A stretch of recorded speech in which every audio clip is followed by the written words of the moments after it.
How medieval nobles heated their homes without gas or electricity.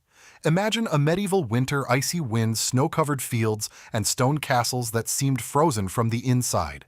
How did nobles survive the cold without electricity or gas? The answer involves giant fireplaces, beds heated with coal, and even cows inside the house. Today we'll explore the ingenious and sometimes bizarre heating strategies of medieval nobility. Get ready for a warm journey through the past. Monstrous fireplaces in the chimney revolution. When we think of a medieval castle, it's easy to imagine grand halls with imposing fireplaces crackling and casting flames that light up the room. But what many people don't know is that these fireplaces weren't just decorative or symbolic. They were the backbone of the nobility's heating system, and believe me, keeping these fireplaces running was a Herculean task. Medieval castle fireplaces were true engineering monsters. Some were so large that they could consume over 150 logs per week. That's right, 150 logs. Imagine the effort required to cut, transport, and store all that firewood. This work was carried out by servants who spent hours ensuring the flames never went out, especially during the harsh European winters. And that wasn't all. The ashes needed to be constantly removed, and the fireplaces required regular maintenance to prevent clogging or loss of efficiency. But why did these fireplaces need to be so large? The answer lies in castle architecture. The stone walls, though impressive, were terrible at retaining heat. Without proper insulation, the heat from the fireplaces escaped quickly, requiring constant fire production to keep the rooms warm. And even then, only the rooms near the fireplaces were truly comfortable. The corridors and distant chambers remained freezing. Now let's talk about an invention that changed everything: chimneys. Before them, fires were made in central hearts and the smoke simply rose and spread throughout the room. This not only made the air almost unbreathable, but also limited heating efficiency. With the introduction of chimneys, smoke was directed outside the castles, drastically improving air quality and allowing the heat from the fireplaces to be better utilized. The chimney revolution wasn't just a technical improvement, it had a profound impact on daily life. Imagine the difference. Instead of smoke-filled city halls, nobles could enjoy cleaner, warmer spaces. And over time, chimneys became a symbol of status. The more elaborate and decorated the chimney, the greater the prestige of the castle owner. But it wasn't all smooth sailing. Maintaining a giant fireplace and chimney required an army of dedicated servants, and when something went wrong, like a clogged chimney or a fireplace that wouldn't light the cold, quickly took over the castle. It was a constant balancing act between comfort and labor. Interestingly, some of these techniques are still used today, albeit in more modern forms. The fireplaces we see in country homes or chalets are direct descendants of these medieval fireplaces. And while we no longer need 150 logs per week, the basic principle of heating a space with fire remains the same. Thermal architecture: walls, windows, and roofs. If you've ever visited a medieval castle, you've probably noticed that the walls are absurdly thick. In some cases, they reached an incredible 12 feet in thickness, almost 4 meters. But this wasn't just about security or ostentation. These walls played a crucial role in the thermal control of castle, functioning as a kind of heat battery during the day. The stone walls absorb heat from the sun and internal fireplaces. At night, when temperatures drop drastically, they slowly release this stored heat, helping to keep the indoor spaces more comfortable.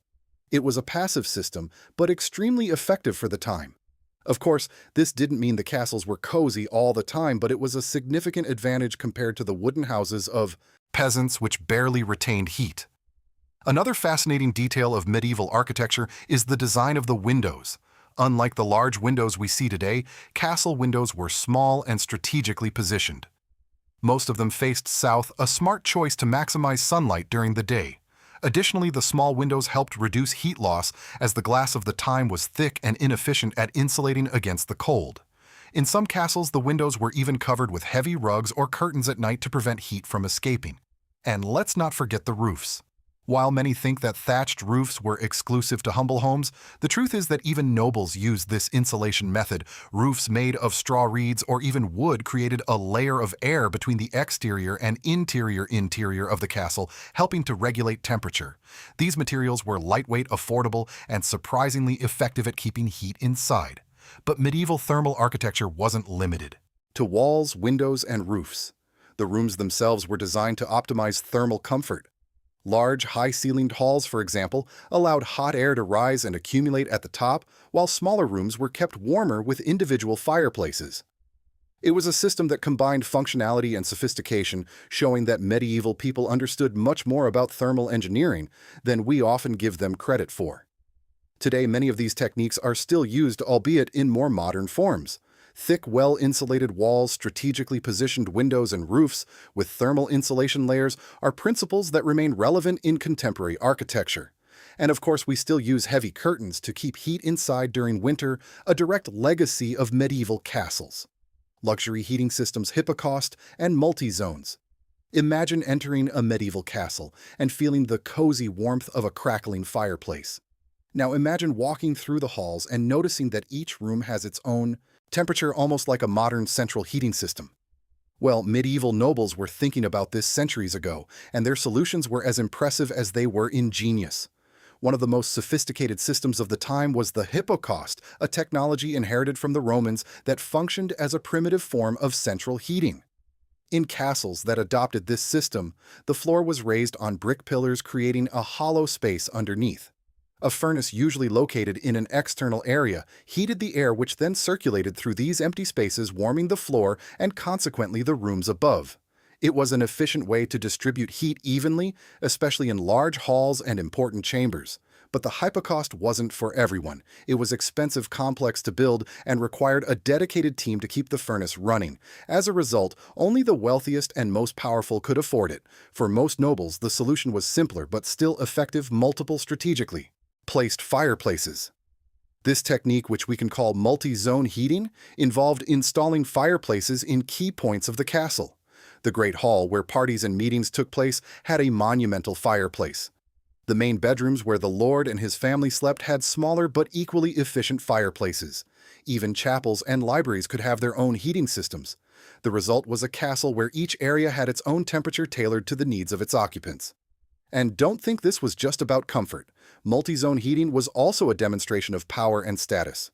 The more fireplaces a castle had, the richer and more important its owner was. It was a way to show that he could afford not only the firewood, but also the servants needed to keep all those fireplaces burning.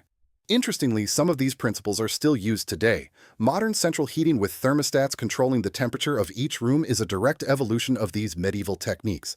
And, just like in the past, we still use heat as a symbol of comfort and status. Only now, instead of fireplaces, we have heating systems and radiant floors. Heated beds in thermal fashion, medieval luxury comfort. If you think sleeping on a foam mattress with an electric blanket is the pinnacle of comfort, think again. Medieval nobles took the concept of a warm bed to a whole new level with techniques that mixed luxury, creativity, and a touch of eccentricity. Let's start with the beds. In the Middle Ages, a noble bed wasn't just a piece of furniture, it was a statement of status. Massive structures, often with canopies and heavy curtains, were filled with bird feather mattresses, which could contain over 100 feathers to ensure softness and thermal insulation. But the real secret to comfort was in the layers of blankets. A noble bed could have up to 7 wool blankets, each thicker than the last, creating an almost impenetrable barrier against the cold. And if that wasn't enough, nobles had a trick. Up their sleeves, metal pans filled with hot coal. Before bed, servants would place these pans under the sheets, preheating the bed so their master could lie down in a true nest of warmth. It was a simple but extremely effective solution, and of course only available to those who could afford it. Now let's talk about medieval thermal fashion. While peasants made do with simple, inefficient clothing, nobles invested in true masterpieces of attire. Clothes were made from high-quality wool, often from sheep bred specifically for this purpose. A single outfit could use wool from up to 5 sheep, ensuring not only warmth, but also a touch of luxury. And it wasn't just ordinary clothing. Nobles wore cloaks and capes lined with animal fur such as foxwolf or even ermine. These pieces not only kept the body warm, but also served as symbols of power and wealth. After all, the rarer and more exotic the animal, the higher the status of the person wearing its fur. But medieval thermal fashion wasn't limited to heavy clothing. Nobles also used layering techniques, combining tunics, pants, and woolen socks to create an effective barrier against the cold. And on especially chilly days, even gloves and fur hats were used to protect extremities. Today, many of these techniques are still used, albeit in more modern forms. Feather mattresses, wool blankets, and thermal clothing are direct descendants of these medieval innovations. And just like in the past, comfort remains a symbol of status. Only now, instead of coal pans, we have electric blankets and portable heaters. Unusual methods, animals, and parties. When we think of heating strategies, cows and sheep probably aren't the first things that come to mind. But for medieval people, these animals were much more than sources of milk and wool.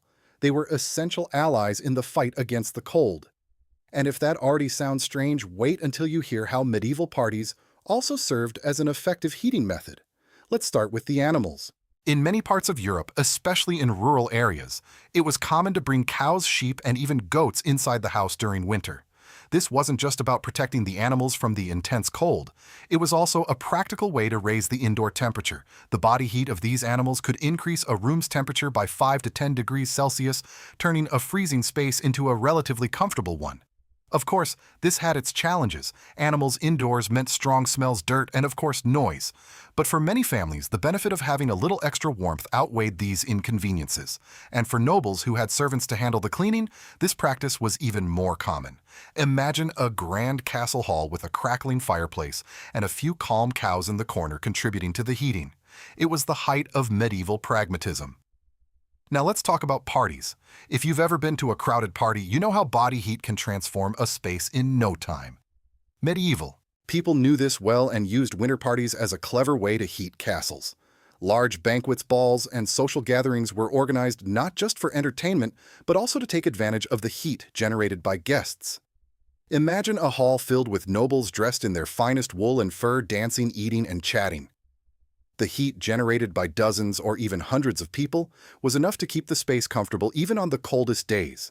And of course, the additional fireplaces and torches used during these events only enhanced the effect. It was a perfect combination of utility and fun, but parties weren't just about heat. They also served as a way to strengthen social and political bonds. A noble who hosted grand winter parties not only demonstrated his wealth. After all, keeping a castle heated in stock with food and drink wasn't cheap, but also reinforced his position in the social hierarchy. It was a smart move that combined comfort strategy and ostentation. Today, of course, we no longer need to rely on cows or parties to stay warm, but it's interesting to note how these medieval practices reflected a deep understanding of available resources. And in a way, we still use human warmth to create cozy environments, whether in family gatherings, parties, or even crowded concerts. Kitchens as heat hubs, medieval multifunctionality. In a medieval castle, the kitchen wasn't just where food was prepared, it was also one of the warmest and busiest spaces. While cooks worked on elaborate feasts, the heat generated by ovens and stoves spread through the corridors, turning the kitchen into a true heating hub. It was a practical and efficient solution that combined functionality and comfort. Medieval kitchens were marvels of engineering. Large stone ovens, wood-burning stoves, and giant cauldrons filled the space, generating intense heat that could be felt in nearby areas. In some castles, the kitchen was strategically positioned near the Great Hall, allowing the heat from the ovens to help warm the space during parties and gatherings. It was a smart way to make the most of resources and maximize comfort, but the kitchen's heat wasn't limited to the ovens. The activity of the cooks themselves contributed to the heating. Imagine dozens of people working at the same time, moving quickly between counters, stirring cauldrons, and baking bread. The body heat of these workers, combined with the heat from the stoves, created an almost tropical environment, a welcome contrast to the cold outside. And this heat wasn't wasted. In some castles, rudimentary ventilation systems were used to direct the hot air from the kitchen to other areas of the building. It was a primitive form of central heating that showed how much medieval people valued efficiency and creativity. Of course, working in a medieval kitchen wasn't easy. The intense heat, smoke, and physical effort made the environment exhausting. But for the nobles who enjoyed the feasts prepared there, the kitchen was a symbol of abundance and luxury, and on cold days, the heat emanating from this space was more than welcome. It was essential. Today, of course, our kitchens are very different, but the principle of using kitchen heat to warm the house still exists, albeit in more modern forms. And just like in the past, the kitchen remains a central space in our lives, not just for preparing food, but also for gathering people and creating memories. Looking at the heating strategies of medieval nobles, it's impossible not to be impressed by the creativity and ingenuity of the time. From giant fireplaces to Hippocaust systems, from coal-heated beds to parties that turned body heat into comfort, medieval people found unique ways to face harsh winters.